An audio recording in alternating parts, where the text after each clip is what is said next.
GT की class में हम पढ़ रहे हैं methods and material of nursery education, जिसमें हम चैप्टर 3 पढ़ रहे थे। और आज हम डिस्कस करेंगे राष्ट्रीय जीवन में शिक्षा के कार्य, कि एक राष्ट्र के प्रति शिक्षा के क्या कार्य होते हैं। कि जैसे हमने पढ़ा था कि शिक्षा हमारे व्यक्तिगत चीजों में सुधार करती है, शिक्षा हमारे जो परिवार से संबंधित आवश्यकताएं हैं उनको पूरा करती है, ठीक है, समाज से संबंधित आवश्यकताओं को पूरा करती है। तो उसी प्रकार शिक्षा क्या करती है, राष्ट्र के लिए भी उसके अपने कुछ उद्देश्य होते हैं कि राष्ट्र के प्रति शिक्षा का योगदान कैसा होना चाहिए। तो उसके बारे में हम डिस्कशन करेंगे। तो राष्ट्रीय जीवन में शिक्षा के कार्यों की जब आप बात करते हैं तो राष्ट्रीय जीवन में शिक्षा के निम्नलिखित कार्य हमें यहाँ बताए हुए हैं। सबसे पहले तो राष्ट्रीय एकता की बात करेंगे कि शिक्षा को राष्ट्रीय एकता का क्या माना जाता है, आधार माना जाता है। कि जब भी आप क्या करते हैं, बच्चों को विद्यालय में ले जाते हैं, उन्हें एडमिशन कराते हैं, तो वहां पर बच्चों के मन में ये विचारधारा जो है विचारधारा को जागृत करना कि हमारा जो राष्ट्र है वो क्या है, एक है। तो इस राष्ट्रीय की भावना को क्या करना, एकता का आधार बनाना हमारी शिक्षा का सबसे पहला उद्देश्य होना चाहिए। कि हम खुद भी क्या करें, स्वयं भी सभी को एक समान समझे और बच्चों के मन में भी यही भावना उत्पन्न करने का हमें क्या करना है, प्रयास करना है। लेकिन प्रश्न यह है कि शिक्षा राष्ट्रीय एकता के कार्यों को किस प्रकार कर सकती है। मतलब शिक्षा में ऐसी कौन कौन सी चीजों को आप सम्मिलित कर सकते हैं जो क्या करेगी, आपको राष्ट्रीय एकता को बढ़ावा देने में आपकी सहायता करेगी। तो यदि हम अपने देश की वर्तमान स्थिति पर ध्यान दें तो हम दुख से सराबोर हो जाते हैं। मतलब अभी वर्तमान में आपको देखने को मिलेगा कि कुछ व्यक्तिगत स्तर पर आप अलग अलग अपने प्रांत को लेकर लड़ रहे हैं, कुछ लोग भाषा को लेकर लड़ रहे हैं, कुछ लोग क्षेत्र को लेकर लड़ रहे हैं। तो वर्तमान की स्थिति जो आपको देखने को मिलती है कि ऐसी जो हम जहाँ पर हम राष्ट्रीय एकता की बात कर रहे हैं, सभी को एक समान समझने की बात कर रहे हैं, कुछ लोगों की सोच इतनी ज्यादा क्षीण है, कम है, ठीक है, कि आप कैसे कह सकते हैं इतनी ज्यादा सीमित है कि वो अपने क्षेत्र से आगे सोच ही नहीं पा रहे, अपने धर्म से आगे सोच नहीं पा रहे हैं। तो वर्तमान में आपको इस स्थिति देखकर क्या है, बड़ा ही दुख का जो अनुभव होगा।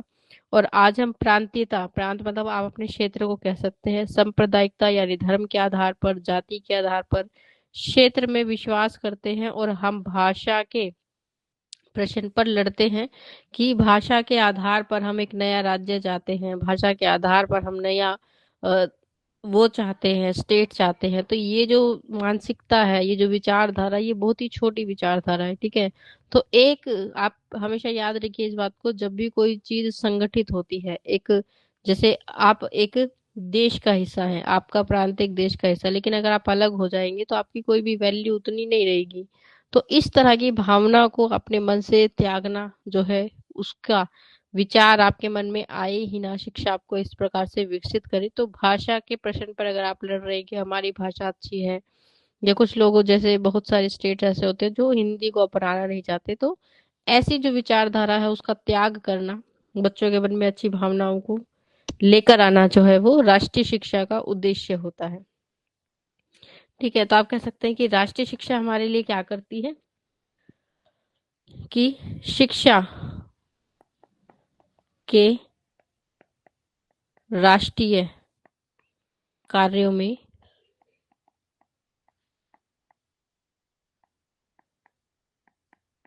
शिक्षा पर राष्ट्रीय नीति, ठीक है, कि राष्ट्रीय नीति को हम क्या करेंगे, तैयार करेंगे जो हमारे राष्ट्र के लिए कार्य करेगी। तो शिक्षा में राष्ट्रीय कि शिक्षा के राष्ट्रीय कार्यों में सबसे पहला कार्य क्या होगा, कि शिक्षा जो क्या है, राष्ट्रीय नीति को तैयार करना, ठीक है, और करने के बाद उसे क्या करना, लागू करना। ये हमारी राष्ट्रीय शिक्षा का पहला कार्य होता है कि पहले आप राष्ट्रीय शिक्षा के लिए एक नीति बनाएं, फिर उसको क्या करें, अपने राष्ट्र में लागू करें, ठीक है। तो आप कह सकते हैं कि देश भर में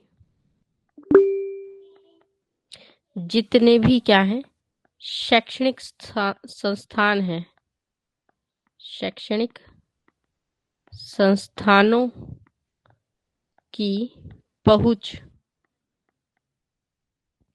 और गुणवत्ता में सुधार करना है हमें, ठीक है, सुधार करना। जो वंचित समूह है, मतलब जो शिक्षा के क्षेत्र से वंचित हो गए हैं, उन वंचित समूहों पर हमें अपना ध्यान केंद्रित करना है कि उन्हें भी शिक्षा के योग्य बनाना है या शिक्षा को उनके लिए क्या कराना है, उपलब्ध कराना है। तो ये जिम्मेदारी भी अपने राष्ट्र की होती है। और सभी के लिए शिक्षा को सुनिश्चित करना, मतलब हर एक व्यक्ति को शिक्षा का अधिकार मिल सके, ये चीजों की व्यवस्था करना भी हमारे राष्ट्र की क्या होती है, एक कर्तव्य आप कह सकते हैं, कार्य आप कह सकते हैं। तो सुनिश्चित करने हेतु हम इसके लिए क्या कर सकते हैं, विभिन्न अलग अलग तरह की योजनाएं चला सकते हैं। ठीक है, तो जैसे हर स्तर पर हर एक व्यक्ति को शिक्षित करने के लिए, चाहे वो आर्थिक रूप से कमजोर है, चाहे वो किसी जाति या फिर ऐसे स्थान पर रहता है जहां पर बहुत ज्यादा संसाधन उपलब्ध नहीं है, लेकिन फिर भी आपको क्या करना है, राज्य, आपका जो राष्ट्र है वो क्या करेगा, आपके लिए कोशिश करेगा कि हर स्तर पर आपके लिए शिक्षा की जो है वो व्यवस्था कर सके, ताकि कोई भी व्यक्ति, कोई भी बच्चा जिसमें कोई भी क्षमता थी विकसित होने की, वो केवल इसलिए विकसित नहीं हो पाए क्योंकि उसे शिक्षा का अवसर नहीं मिला, तो ऐसा नहीं होने देगा। तो आपने देखा कि हर स्तर पर आर्थिक रूप से सरकार आपको सहयोग देती है, फ्री एजुकेशन आपको देती है। और भी ज्यादा बच्चे आर्थिक रूप से कमजोर हैं, उनको फ्री किताबें, हर एक चीज आपकी सरकार आपको उपलब्ध कराती है। तो वो इसीलिए ताकि आपके अंदर क्या हो, एकीकृत की भावना जो है, कि आपको कभी ये ना लगे कि आपके राष्ट्र में आपके लिए अवसर उपलब्ध नहीं है। ठीक है, तो आपको एकीकरण करने में आपकी जो राष्ट्रीय शिक्षा है वो आपका सहयोग करती है। आपके कौशल आधारित, मतलब जिस भी चीज में आप क्या है, आप अच्छे हैं, आपकी गुणों को विकसित किया जा सकता है, आपके कौशल आधारित शिक्षा को ये क्या करता है, बढ़ावा देता है, कि आपके अंदर जो भी कौशल है उसको हम क्या कर सके, विकसित कर सके शिक्षा के माध्यम से। इसके अलावा आपको सामाजिक और आर्थिक रूप से विकसित होने में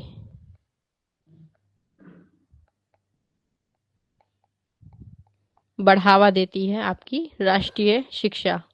ठीक है, तो हर स्तर पर आपके लिए क्या करती है, अवसर उपलब्ध कराती है आपको। किसी भी, तो आपने देखा है बहुत सारे स्कूल आपने अपने क्षेत्र में नहीं देखे होंगे, क्योंकि आपका क्षेत्र ऐसे स्थान पर है जहाँ पर सारी सुविधाएं लगभग उपलब्ध हैं। तो जो पहाड़ी क्षेत्र होते हैं या फिर ऐसे क्षेत्र या फिर ऐसी जनजातियां आपने देखी जो घुमंतु होती है, घूमती रहती हैं, वो कभी एक स्थान पर नहीं रुकती, तो उनके बच्चों को भी शिक्षित करने के लिए मोबाइल स्कूल जो है गवर्नमेंट अरेंज करती है, कि एक वैन जाती है वहां पर, जो भी बच्चे होते हैं उनको शिक्षित करती है, उनको पढ़ाती है। तो हर स्तर पर गवर्नमेंट जो है अपनी तरफ से क्या कर रही है, प्रयास कर रही है अपने राष्ट्र के हर एक बच्चे को शिक्षित करने का। तो शिक्षा का पहला जो कार्य है कि आपके अंदर, आपके बच्चों के अंदर एक राष्ट्रीय एकता की भावना को जागृत करना। तो इन सब बातों से हमारा जो दृष्टिकोण है वो कैसा बन जाता है, संकीर्ण बन जाता है, कि अगर आप केवल क्षेत्र के बारे में सोचते हैं, अपनी जाति के बारे में सोच रहे हैं, संप्रदाय के बारे में, ये तो सोच बहुत ज्यादा कैसी है, छोटी है, संकीर्ण, मतलब बहुत सीमित क्षेत्र में आप सोच रहे हैं, कि आपका सोचने का दायरा बहुत छोटा है। ठीक है, और हमें जो है प्रभावित करके अपने हमसे शत्रुता की भावना जो है, कि आप इतने ज्यादा अपने क्षेत्र से, धर्म से जुड़ जाते हैं कि आपके मन में दूसरी चीजों के प्रति अच्छी भावनाएं जो है समाप्त हो जाती हैं, और आप लड़ने लग जाते हैं धर्म के आधार पर, जाति के आधार पर, जबकि इन सब चीजों का कोई भी स्थान आपके देश में नहीं है, क्योंकि भारत एक प्रभु संपन्न देश है। ठीक है, यहाँ पर अनेकता में एकता आपको देखने को मिलती है, जितनी विविधता आपको अपने देश में देखने को मिलती है, पूरे देश में, विश्व में आप कहीं चले जाइए, कहीं देखने को नहीं मिलती। तो इन सब चीजों से हमें अपने देश पर प्राइड, अपने देश पर गर्व होना चाहिए, जबकि हम अपने क्षेत्र तक सीमित रह जाते हैं। तो यदि हम इन बुराइयों को से मुक्त होना चाहते हैं, तो हमें अपने आप को क्या करना पड़ेगा, शिक्षित करना पड़ेगा, ताकि हमारी जो विचारधारा है वो सीमित न रहकर एक स्वतंत्र विचारधारा आपके मन में जागृत हो, एकता की भावना। ठीक है, भारत को आप पूरे एक क्षेत्र के रूप में ना देखकर एक देश के रूप में देखकर उसे पूरे देश को अपना हिस्सा, अपना घर परिवार समझे, ऐसी भावना को हमें विकसित करना है।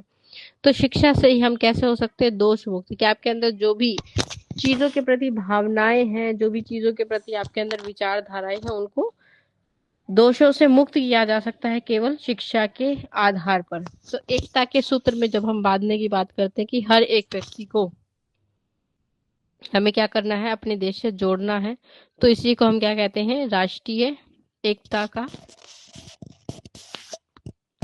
आधार कहते हैं। ठीक है, कि हम हर एक व्यक्ति को इसमें बांधने का प्रयास करेंगे और अच्छे अवसर जो है हर किसी को उपलब्ध कराएंगे, ताकि एकीकरण जो है हमारे देश का वो अच्छे से और बेहतरीन तरीके से हो, ताकि सब लोग एक ही चीज के बारे में विचार करें, अपने देश के बारे में। ठीक है, फिर दूसरा ये है कि राष्ट्रीय शिक्षा का दूसरा कार्य क्या होता है कि अच्छे नागरिकों का निर्माण करना। ठीक है, तो किसी भी राष्ट्र में अच्छे नागरिकों का निर्माण शिक्षा के द्वारा ही किया जा सकता है। ठीक है, आप शिक्षा के द्वारा उन्हें अच्छी बातें के बारे में, उनके जो कैरेक्टर है उसको बेहतर बनाने का कार्य कर सकते हैं, उनके चरित्र का निर्माण में सहयोग दे सकते हैं। तो किसी भी राष्ट्र की उन्नति के लिए जरूरी है कि उस राष्ट्र के नागरिक जो है वो कैसे होने चाहिए, योग्य होने चाहिए, चरित्रवान होने चाहिए। ठीक है, और राष्ट्रीय प्रेम की भावना से क्या हो, परिपूर्ण हो। ठीक है, तो शिक्षा क्या करेगी, आपको ऐसे अवसर उपलब्ध कराएगी कि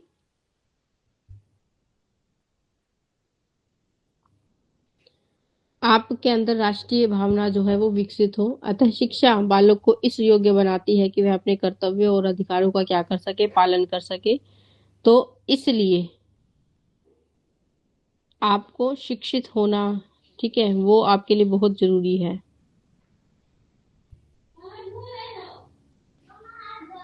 तो शिक्षा के क्षेत्र में बहुत सारी चीजें आप देख सकते हैं कि शिक्षा के माध्यम से अगर आप किसी व्यक्ति के चरित्र का निर्माण करना चाहते हैं तो शिक्षा क्या है, उसके लिए बहुत ही महत्वपूर्ण है।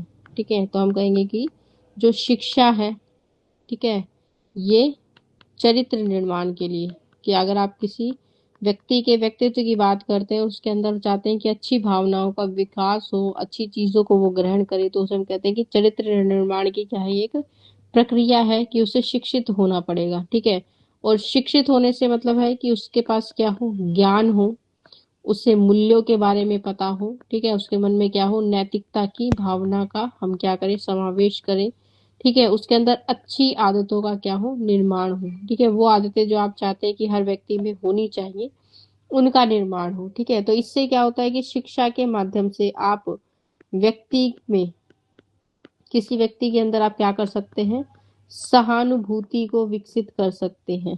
ठीक है, उसे एक जिम्मेदार नागरिक बना सकते हैं। ठीक है, उसे उसके अंदर ईमानदारी जो है उस भावना को आप ला सकते हैं।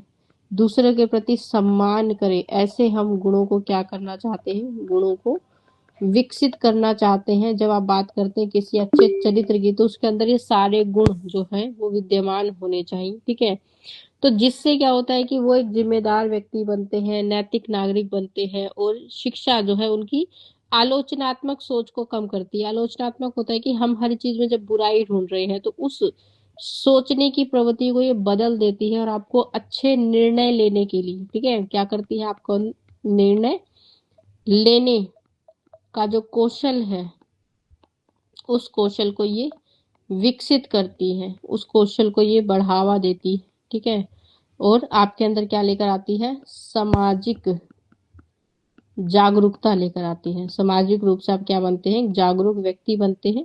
तो सामाजिक जागरूकता को भी क्या करती है, ये बढ़ावा देती है, बढ़ाती है। ठीक है, तो नैतिक मूल्यों का आपके अंदर क्या करेगी, विकास करेगी। फिर है राष्ट्रीय अनुशासन।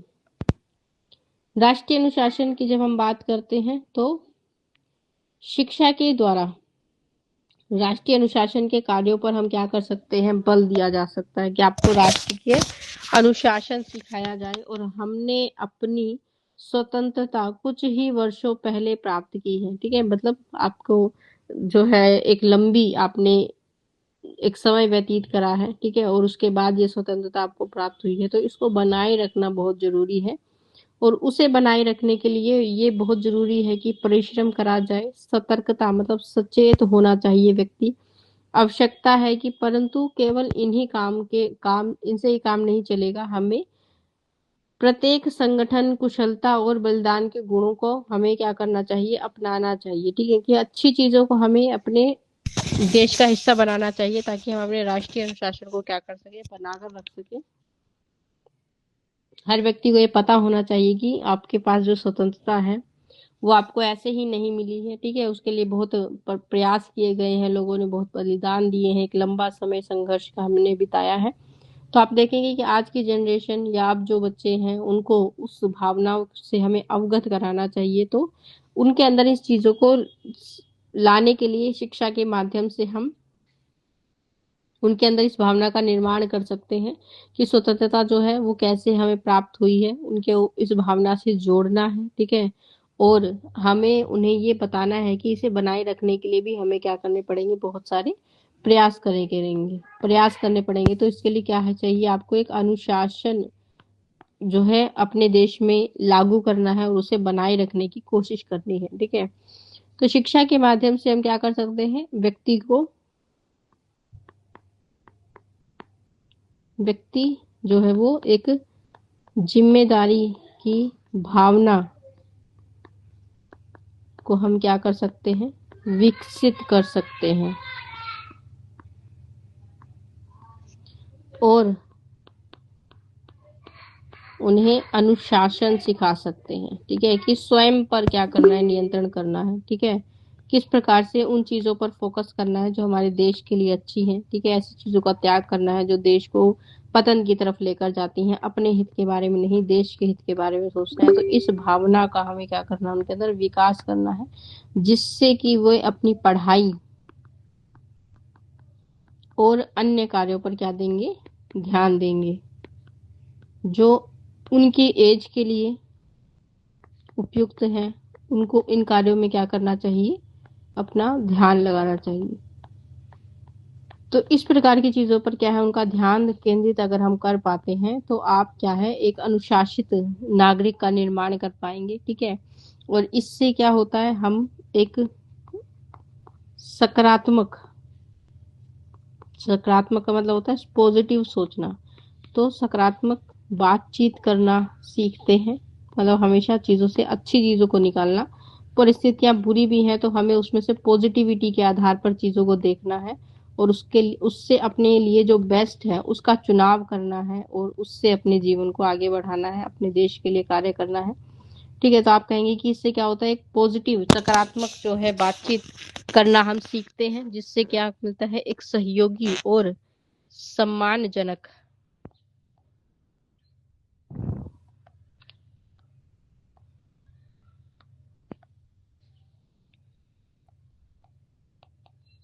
सम्मानजनक भावना का वातावरण बनता है, जो आपके लिए, आपके आने वाली जनरेशन के लिए, आपके देश के लिए, सभी के लिए जो है वो उचित होता है, ठीक है। तो एक जिम्मेदार नागरिक का निर्माण होता है, ठीक है। इससे क्या होगा कि व्यक्ति के अंदर क्या आती है, व्यवसायिक दक्षता आती है, कि वो अपने व्यवसाय को करने के प्रति कैसा है, बेहतर है, उसके अंदर अच्छे गुणों का समावेश है। तो व्यवसायिक दक्षता आती है, ठीक है। आप क्या बनते हैं, एक आदर्श नागरिक के रूप में आपको देखा जाता है, ठीक है। तो आपका देश क्या कर रहा है, आदर्श नागरिक तैयार करता है, ठीक है, जिसकी सोच कैसी है, सकारात्मक, यानी पॉजिटिव, हमेशा वो सोचेगा, अच्छी बातों को सोचेगा। और इससे क्या होगा, आपके देश का सर्वांगीण विकास होगा, ठीक है, कि आपके देश की हर एक चीज के प्रति आपकी जो सोच है वो बेहतर और अच्छी रहेगी।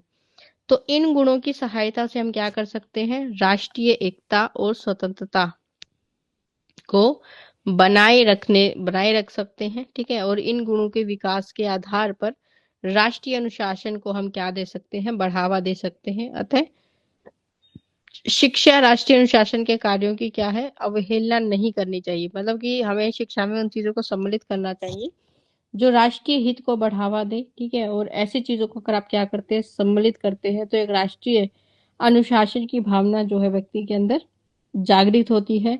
शिक्षा के साथ साथ आप कह सकते हैं कि व्यक्ति के अंदर जो उसके व्यक्तित्व के अन्य पहलू हैं उनको भी हम क्या कर पाएंगे, विकसित कर पाएंगे। उनकी बौद्धिक क्षमता का विकास कर पाते हैं, आचरण का विकास कर पाते हैं, जो उसके पूरे चरित्र निर्माण के लिए क्या है, आवश्यक है, ठीक है। कह सकते हैं हम कि उनके समग्र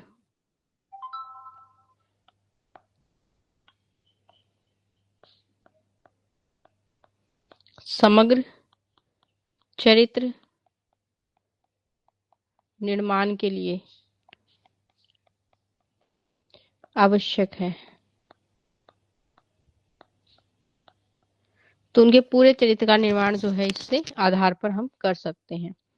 फिर हम बात करेंगे कि शिक्षा क्या कर सकती है। शिक्षा विशेषज्ञों का निर्माण कर सकती है। विशेषज्ञों का मतलब क्या होती है कि विशेषज्ञ जो अपने सब्जेक्ट में क्या होते हैं, एक्सपर्ट होते हैं, ठीक है, उन्हें हम विशेषज्ञ कहते हैं।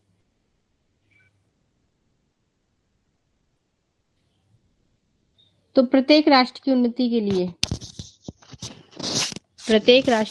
के लिए ये जरूरी है कि उस राष्ट्र के नागरिकों के अंदर क्या होने चाहिए, विशेषज्ञ वाले गुणों का विकास होना चाहिए, ठीक है। और देश की उन्नति के समान अवसर जो है प्राप्त हो। व्यक्तियों की जन्मजात विशेषताओं को, मतलब जो भी आपके अंदर क्या है विशेष बातें हैं, उनको विकसित किया जाए, ठीक है, उनको पहचाना जाए, ठीक है। और विकास के लिए उनको अनुकूल परिस्थितियां की, अपनी उन चीजों का वो क्या कर सके, विकास कर सके, उसके लिए ऐसी परिस्थितियों का निर्माण करे जो उस विकास के निर्माण के लिए आवश्यक है, ठीक है। तो शिक्षा के द्वारा हम क्या कर सकते हैं, अतः विशेषज्ञों के निर्माण का करना भी शिक्षा का क्या है, एक आवश्यक कार्य आप कह सकते हैं, ठीक है। कि ऐसे सब्जेक्ट एक्सपर्ट जिसे आप कहते हैं उसकी बात हो रही है यहाँ पे, ठीक है। तो यहाँ पे हम कह सकते हैं कि क्या है, शिक्षा के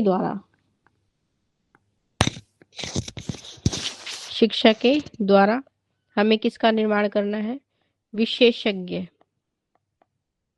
विशेषज्ञ का निर्माण करता है, ठीक है।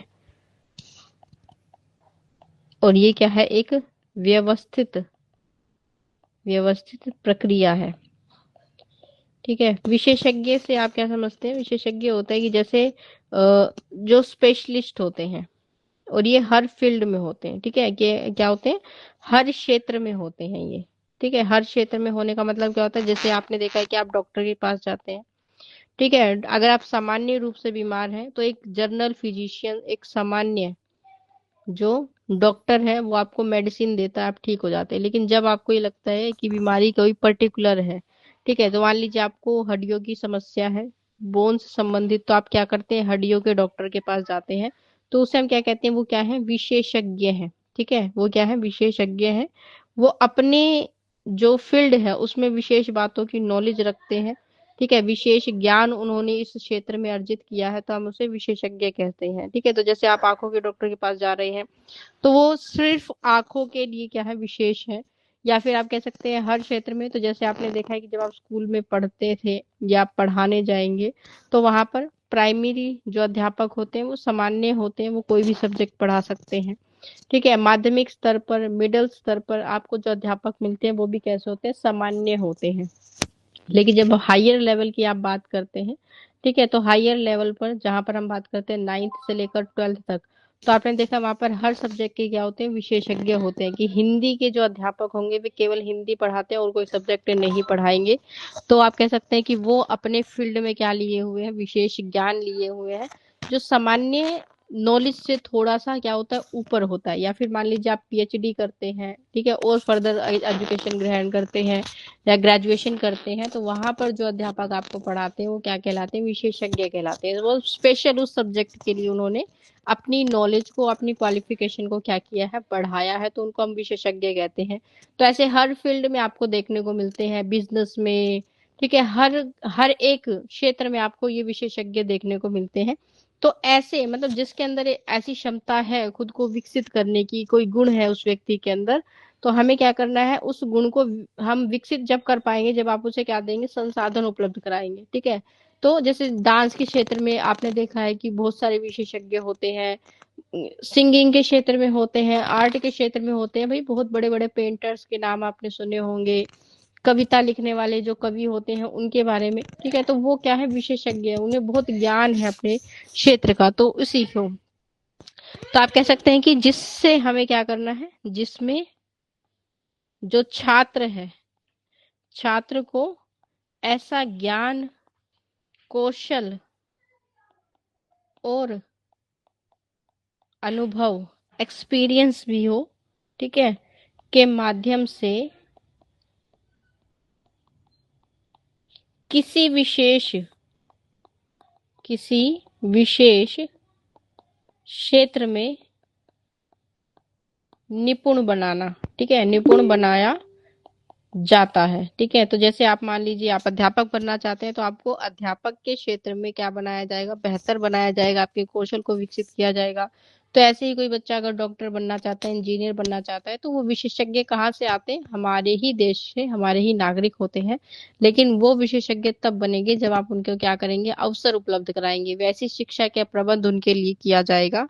तो उनके ज्ञान को, उनके कौशल को विकसित करने के लिए हम क्या करेंगे, विशेष जो क्षेत्र है उस क्षेत्र में उस व्यक्ति को अवसर उपलब्ध कराएंगे, ताकि वो अपने अंदर जो गुण है, अपनी क्षमताएं हैं, उनको क्या कर सके, विकसित कर सके। ठीक है, तो आप कह सकते हैं कि ये जो व्यक्ति होते हैं, ठीक है, कि विशेषज्ञ को हम क्या कहेंगे कि जो व्यक्ति है वो अपनी रुचियों के आधार पर, कि आपके मन में इच्छा थी ऐसा कुछ बनने की, ऐसा कुछ करने की जो आपके देश के लिए अच्छा हो, आपके लिए अच्छा हो, आपके समाज के अच्छे लिए अच्छा हो। तो जैसे बहुत से लोग के मन में होता है कि वो सेवा का भाव रखते हैं, ठीक है, वो डॉक्टर बन गए तो कम पैसों में इलाज कर रहे हैं लोगों का, या फ्री में इलाज कर रहे हैं।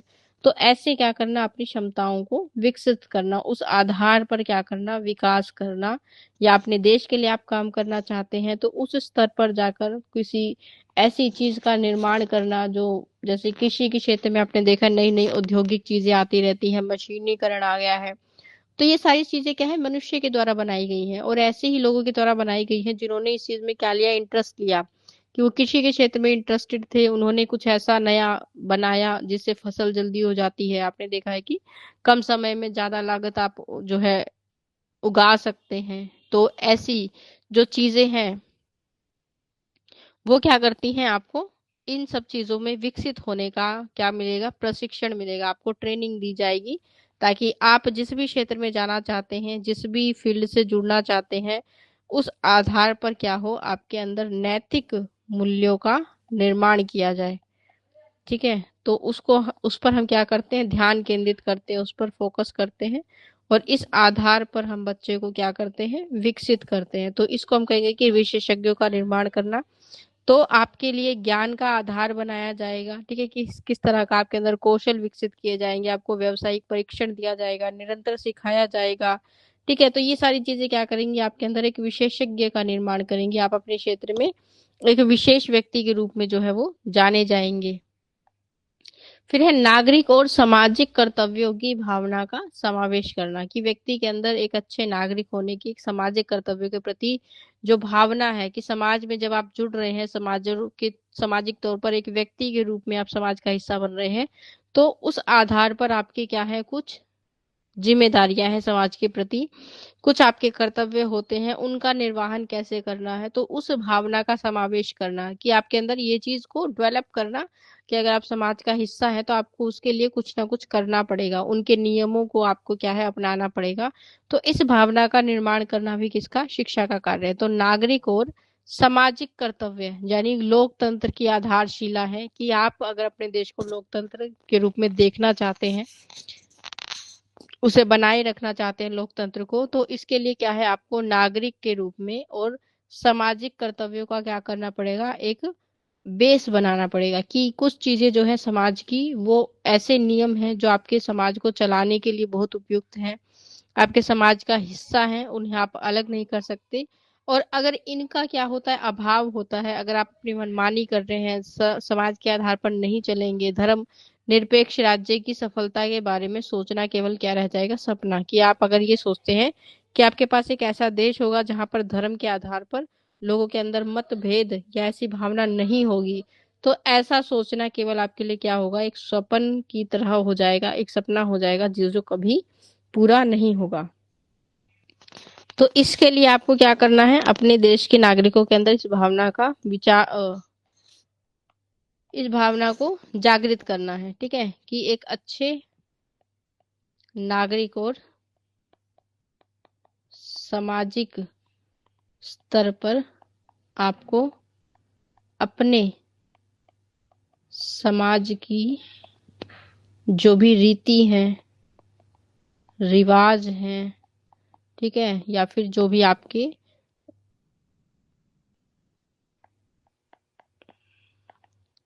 लोकतंत्र के लिए नियम बनाए गए हैं उनका आपको क्या करना पड़ेगा, पालन करना पड़ेगा। ठीक है।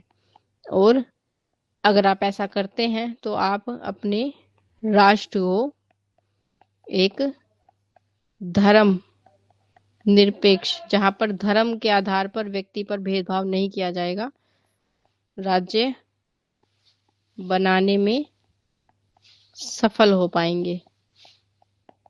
ठीक है। तो हम कहेंगे कि व्यक्ति कैसा है, धर्म के आधार पर, राज्य के आधार पर,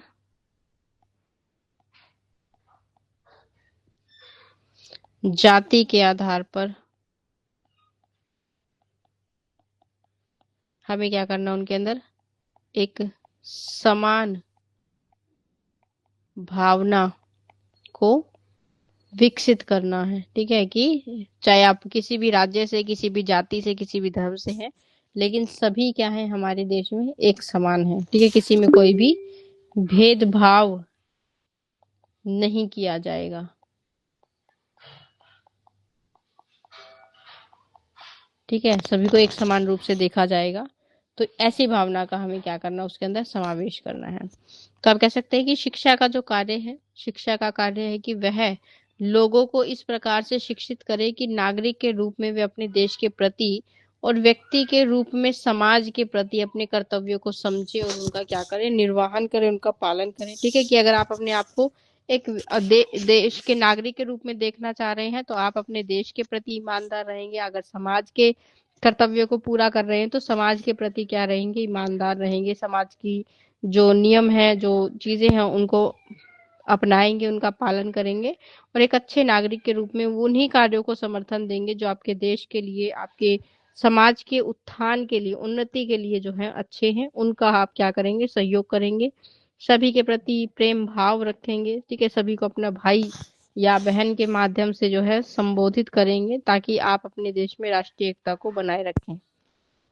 फिर आती है कि राष्ट्रीय शिक्षा का जो कार्य है वो विज्ञान और तकनीकी चेतना का विकास करना है। कि बच्चों के अंदर हमें क्या करना है, एक साइंटिफिक एटीट्यूड डेवलप करना है ताकि वो विज्ञान के आधार पर टेक्नोलॉजी के क्षेत्र में अपने देश को क्या करें, आगे लेकर जाएं। ठीक है, तो आपने देखा कि आपने जब भी आप बात करते हैं विज्ञान की या टेक्नोलॉजी की, तो आसपास आपको जितनी भी चीजें दिख रही हैं, अपने घर में भी जब आप नजर घुमाएंगे ना, हर एक वस्तु में आपको विज्ञान नजर आता है। ठीक है, साइंस नजर आती है, चाहे पंखा आप देख रहे हैं, टीवी आप देख रहे हैं, हर एक चीज में ठीक है आपको टेक्नोलॉजी और विज्ञान दोनों एक साथ नजर आएंगे। तो इन दोनों के बिना आप अपने देश को विकसित नहीं बना सकते। ठीक है, तो अगर आप चाहते हैं आपका देश क्या बने, एक विकसित राष्ट्र के रूप में आपको देखने को मिले, आपका जो है राष्ट्र एक विकसित देश की श्रेणी में रहे, तो इससे क्या है, आधुनिकता के दौर में, मतलब आज आपको जो युग देखने को मिल रहा है वो कैसा है, आधुनिकता का समय है।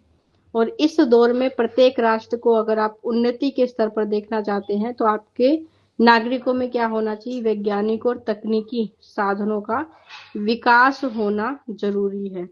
और अतः इसके लिए शिक्षा जो है वो इस प्रकार की होनी चाहिए जो बालकों के अंदर विज्ञान के प्रति रुचि को उत्पन्न करे, जिससे कि आगे चलकर छात्रों में वैज्ञानिक दृष्टिकोण का विकास हो। ठीक है, कि विज्ञान के प्रति, साइंस के प्रति और टेक्नोलॉजी के क्षेत्र में हमें उन्हें क्या करना है, विकसित करना है।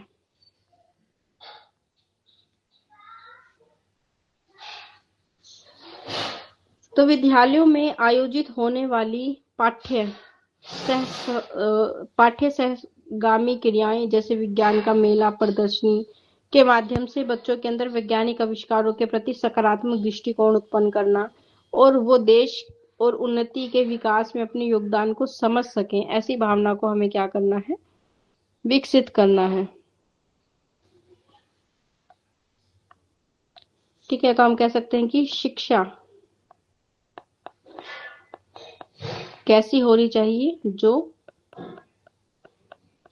छात्रों में वैज्ञानिक दृष्टिकोण को उत्पन्न करें, उनके अंदर क्या लेकर आए, एक सकारात्मक विचारधारा या फिर सकारात्मक दृष्टिकोण को उत्पन्न करें। ठीक है, तो किसी भी चीज के होने के पीछे जो कारण है, एक साइंटिफिक लॉजिक जो है हमें क्या करना है, उसके अंदर विकसित करना है। ठीक है, चीजों को देखने के प्रति उसका जो नजरिया है, तो आपने देखा है कि विज्ञान जो है विद्यालय में जब उसे पढ़ाया जाता है तो विज्ञान के में बहुत सारी गतिविधियां, जैसे आप साइंस फेयर का क्या कर सकते हैं, विद्यालय साइंस फेयर का आयोजन करे, साइंस एग्जीबिशन जो है वो लगाया जा सकता है, प्रदर्शनी जिसे आप कहते हैं। ठीक है, मॉडल प्रेजेंटेशन जो है आप स्कूलों में करवा सकते हैं। ठीक है, जिससे बच्चे के मन में इसके प्रति जो है जागरूकता आती है, तो कुछ नया बनाने की, क्रिएटिविटी की जो सोच है उसको डेवलप करने का जो है हमारा कार्य है, उसमें हमें उन्नति मिलती है। तो बच्चे के में एक साइंटिफिक एटीट्यूड जो है डेवलप करने में क्या करता है, सहायता करता है। तो साइंस की जितनी भी गतिविधियां हैं उसमें बच्चा क्या कर ले, रुचि ले। ठीक है, उसमें उसकी जो क्षमता है उस क्षमता को क्या करे, क्षमताओं को विकसित करे। तो इसके लिए क्या करना पड़ेगा, आपको उन्हें अवसर उपलब्ध कराने पड़ेंगे। तो स्कूलों में ऐसे कार्यक्रम का आयोजन किया जाए जो उन्हें अवसर दे साइंस फेयर में भाग लेने का, साइंस एग्जीबिशन में अपने जो गुण है, अपनी जो क्षमताएं हैं उसको विकसित करके प्रदर्शन करने का। तो ऐसी इससे क्या होता है, बच्चों की रुचि जो है विज्ञान के प्रति उत्पन्न होती है। तो अलग अलग आपने देखा है कि स्कूली स्तर पर बहुत सारे ऐसे कार्यक्रमों का क्या होता है, कार्यक्रम आयोजन किए जाते हैं जिससे बच्चे की जो साइंस के प्रति रुचि है हम उसको विकसित कर पाते हैं। तो ऐसी शिक्षा का हमें क्या करना है, प्रदर्शन करना है, ताकि बच्चे के अंदर विज्ञान के लिए वो विज्ञान से डरे नहीं, विज्ञान को अपनाए। क्योंकि सारी जगह पर आपको ये क्षेत्र देखने को मिलता है। और तकनीकी मतलब आज आपके पास जो भी चीजें हैं वो टेक्नोलॉजी के माध्यम से आपसे जुड़ी हुई हैं। तो उस क्षेत्र में भी क्या है, बच्चे को विकसित करने के लिए तो कंप्यूटर के माध्यम से आप चीजों से जुड़े, साइंस के आधार पर चीजों से जुड़े, ताकि आपके अंदर एक अच्छा और बेहतर चीजों को सोचने के प्रति आपका जो विचारधारा है उसको हम क्या कर सके, बदला जा सके। फिर शिक्षा के उद्देश्य के आधार क्या है। ठीक है, कि शिक्षा को हमें किस उद्देश्य के आधार पर जो है बच्चों को देना चाहिए, तो उन आधारों की हम बात करेंगे। तो सबसे पहले शिक्षा के उद्देश्यों के आधार की जब हम बात करते हैं, तो शिक्षा के जो उद्देश्य हैं मनुष्य और समाज दोनों को दिशा प्रदान करते हैं। ठीक है, कि शिक्षा अपने लिए जो भी उद्देश्य लेकर चलती है वो एक मनुष्य को भी क्या करते हैं, उसके लक्ष्य तक पहुंचाने में उसका सहयोग करते हैं। एक समाज को भी क्या करते हैं, डायरेक्शन देते हैं कि हमें अपनी चीजों को किस तरफ लेकर चलना चाहिए। तो व्यक्ति और समाज दोनों ही कुछ आधारों पर शिक्षा के उद्देश्यों को क्या करते हैं, निर्धारित करते हैं कि हमारी शिक्षा का क्या उद्देश्य रहेगा, वो व्यक्ति और समाज दोनों मिलके क्या करते हैं, निर्धारित करते हैं। और शिक्षा के उद्देश्यों की निर्माण प्रक्रिया अनेक आधारों पर की जा सकती है। मुख्य रूप से इसका आधार मतलब हम अलग अलग आधार पर, जैसे आप शिक्षा के उद्देश्यों को निर्धारित कर रहे हैं तो इसके लिए हम अलग अलग क्या कर सकते हैं, आधार बना सकते हैं। तो जैसे आप कह सकते हैं कि शिक्षा का उद्देश्य, ठीक है, शिक्षा का उद्देश्य जिसका आधार क्या है, व्यक्तिगत शिक्षा। ठीक है, कि किसी व्यक्ति के लिए शिक्षा को जो उद्देश्य है वो क्या होना चाहिए, तो व्यक्तिगत विकास हो सकता है। ठीक है, जिसमें आप कहेंगे कि हम बच्चे के अंदर क्या लेकर आना चाहते हैं, ज्ञान, कौशल, और उस व्यक्ति का क्या करेगी, ये चरित्र निर्माण करेगी। ठीक है, दूसरा आधार हमारा हो सकता है शिक्षा का सामाजिक विकास, की शिक्षा का उद्देश्य क्या है, सामाजिक विकास करना। ठीक है, तो जिसमें हम कहते हैं कि सामाजिक विकास में हम बच्चे के अंदर क्या लेकर आना चाहते हैं, एक सामाजिक भावना को विकसित करना चाहते हैं। उसके अंदर नेतृत्व की क्षमता को, नेतृत्व होता है कि समाज को गाइडेंस देना। ठीक है, तो उसको क्या करें, हम बढ़ावा देना चाहते हैं, बढ़ाना चाहते हैं। तो ये भी हमारी शिक्षा का क्या हो सकता है, आधार हो सकता है।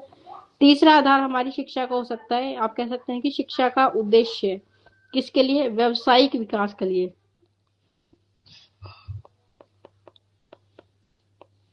व्यवसायिक विकास शिक्षा का उद्देश्य। तो व्यवसायिक विकास में हम कहेंगे कि शिक्षा का उद्देश्य क्या है, बच्चों को उसके कैरियर के लिए, भविष्य के लिए क्या करना, हमें तैयार करना है।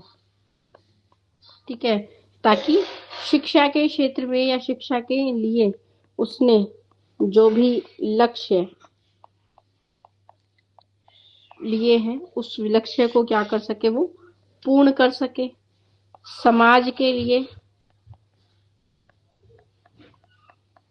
एक उपयोगी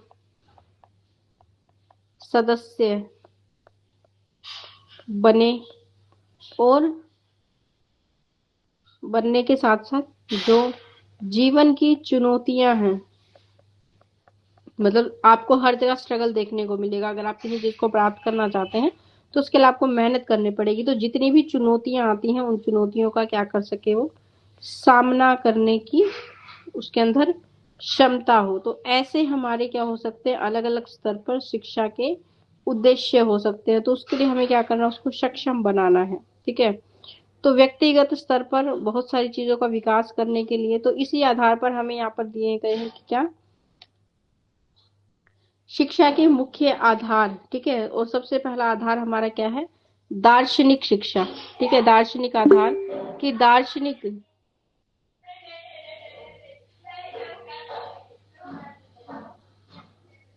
दार्शनिक स्तर पर या दार्शनिक आधार पर शिक्षा जो है वो कैसी होनी चाहिए।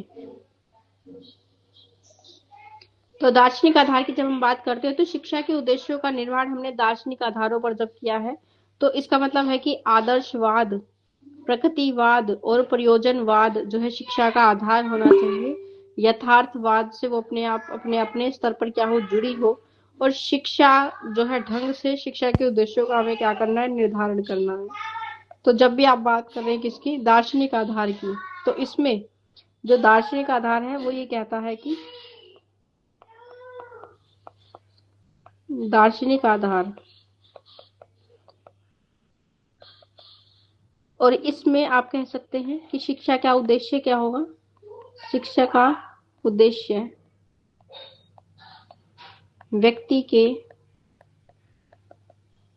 पूर्ण विकास का होगा, कि पूरी तरह से उसको क्या किया जाए, विकसित किया जाए। ठीक है, इसके साथ साथ आप कह सकते हैं उसके अंदर क्या हो, विवेक हो, और उसके ज्ञान का क्या हो, ज्ञान का विस्तार हो। ज्ञान का विस्तार करना उसकी शिक्षा का उद्देश्य होना चाहिए। इसके अतिरिक्त आप ये कहेंगे कि दार्शनिक आधार में जो सामाजिक मूल्य हैं, सामाजिक मूल्यों को विकसित करना,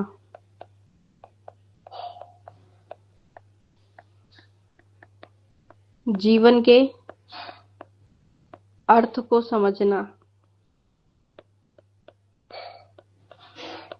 और समाज में योगदान देना, योगदान देने के लिए व्यक्ति को सक्षम बनाना हमारी दार्शनिक शिक्षा का क्या होना चाहिए, उद्देश्य होना चाहिए। ठीक है, तो इसके लिए आप कह सकते हैं दार्शनिक आधार पर शिक्षा का उद्देश्य क्या होता है, आदर्शवाद। ठीक है, और आदर्शवाद के अंदर क्या चीजें आती हैं कि हमें व्यक्ति के अंदर नैतिक और सांस्कृतिक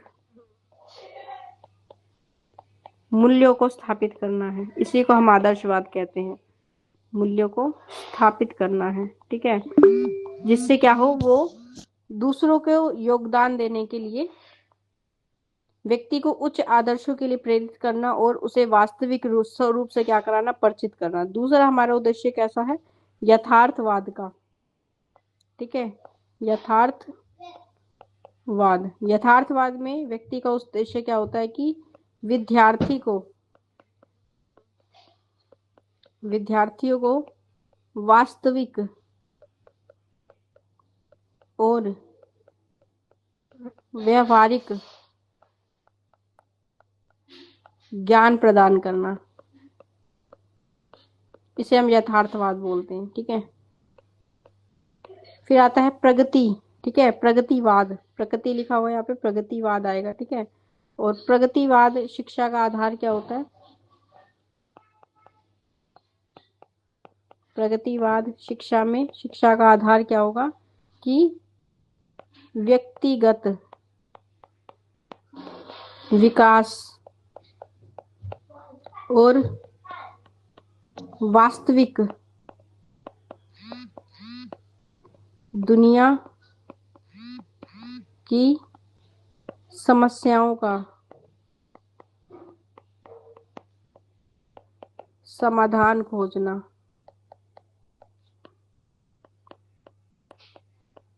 प्रगतिवादी का क्या होगा? उद्देश्य होगा। ठीक है। फिर आता है हमारे पास कौन सा आधार?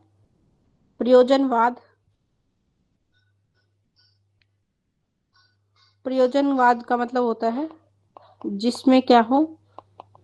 उद्देश्य पहले से ही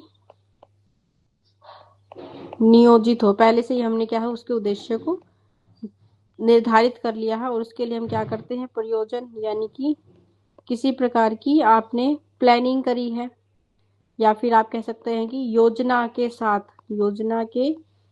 क्या कर रहे हैं? उसको प्राप्त करने का के लिए कार्य कर रहे हैं। ठीक है। पहले योजना बना लेते हैं। ठीक है। तो इस प्रकार से आप कह सकते हैं कि हमारे पास क्या है? ये सारे उद्देश्य होते कि अगर आदर्शवादी शिक्षा, दार्शनिक शिक्षा को आप आधार मानते हैं तो ये सारी बातें क्या करेंगे? व्यक्ति के अंदर लाने का हम प्रयास करते हैं। तीसरा हमारा आधार होता है कि समाज शास्त्रीय आधार, समाज के आधार पर। तो शिक्षा के उद्देश्यों को निर्धारित करने में जब समाज की जीवन शैली, सामाजिक मूल्य, सामाजिक और आर्थिक दशाओं का भी योग देते हैं तो उसे हम समाज शास्त्र, मतलब समाज के आधार पर शिक्षा की व्यवस्था करना। तो समाज में जिन भी चीजों की आवश्यकता होती है हम उसको क्या करते हैं? व्यक्ति के अंदर लेकर आने की। तो समाज में जो जीवन शैली है बच्चे को उस आधार पर विकसित करना, सामाजिक मूल्यों के बारे में उसे अवगत कराना, सामाजिक और आर्थिक दशाओं का भी क्या करना? उसे ज्ञान देना। तो माध्यमिक शिक्षा आयोग के अनुसार छात्रों को इस प्रकार चारित्रिक परीक्षण प्रदान करना क्या है? हमारी शिक्षा का आधार होना चाहिए। अगला आधार हमारा क्या है? मनोवैज्ञानिक आधार। ठीक है। मनोवैज्ञानिक आधार पर शिक्षा कैसी होनी चाहिए? तो मनोवैज्ञानिक आधार पर जब हम बात करते हैं तो ये व्यक्तिगत मूल्यों को क्या करती है? आधार मानती है कि मनोविज्ञान हमेशा कहता है कि बच्चों को उसकी क्षमता के आधार पर सिखाया जाए, बच्चों को उसकी रुचि के आधार पर सिखाया जाए। तो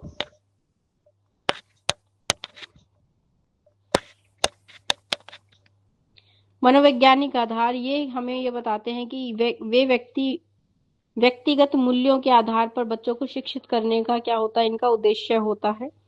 और जब से व्यवहार विज्ञानों ने प्रगति की है, मतलब आप कह सकते हैं जब से मनोविज्ञान ने क्या करी है? उन्नति की है, तब से शिक्षा का जो आधार है वो कैसा हो गया? मनोवैज्ञानिक हो गया है। पहले शिक्षा अध्यापक केंद्रित होती थी, लेकिन मनोविज्ञान ने इसे कैसा बना दिया है? बाल केंद्रित, कि अब हमारे पास शिक्षा कैसी होनी चाहिए?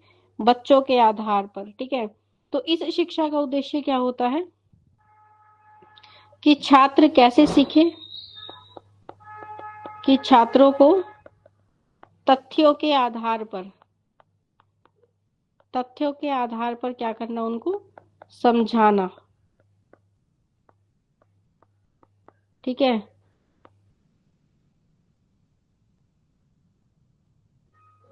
व्यवहार को समझना,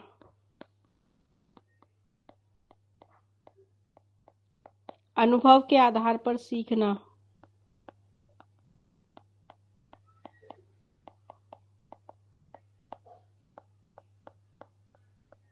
और नियंत्रण करना, स्वयं को क्या करना? नियंत्रण करना जो है वो हमें सिखाता है मनोविज्ञान। तो जब आप मनोविज्ञान के आधार पर शिक्षा के उद्देश्य बना रहे हैं तो आपकी शिक्षा के उद्देश्य कैसे होने चाहिए? किसी व्यक्ति को, किसी छात्र को किसके आधार पर? जो हमारे वास्तविक चीजें होती हैं उस आधार पर सिखाना, व्यवहारिक ज्ञान उनको देना, मनोविज्ञान के आधार पर उनको नियंत्रण करना सिखाना, उनकी मानसिक प्रक्रियाओं का वर्णन करना, पहले से ही चीजों का क्या कर लेना? पूर्व अनुमान लगा लेना कि अगर आप कोई ऐसी गतिविधि कर रहे हैं तो इससे बच्चे को क्या लाभ होने वाला है। ये हमारा क्या होता है? पूर्वानुमान होता है कि पहले से ही हम भविष्य के बारे में विचार कर लेते हैं। पांचवा आधार हमारे पास क्या होता है? वैज्ञानिक आधार। ठीक है, तो जब भी आप बच्चों को क्या कर रहे हैं, सिखा रहे हैं, वैज्ञानिक विकास के कारण जीवन पर भी क्या पड़ता है? प्रभाव पड़ता है। कि अगर आप विज्ञान के क्षेत्र में विकास कर रहे हैं तो आपने देखा है कि विज्ञान के क्षेत्र में बहुत सारे भ्रम जो है व्यक्ति के दूर हो जाते हैं। कि जैसे भूकंप क्यों आता है, या पृथ्वी अपने अक्ष पर क्यों घूमती है, सूर्य पूर्व से क्यों निकलता है, ये सारी बातें पहले आपने देखा है मिथ थी। लोग अलग अलग तरह की कहानियां आपको बताते थे, लेकिन अब आप वास्तविकता से, जो सच है उससे परिचित है और आपको पता है कि इसके होने का वास्तविक कारण क्या है।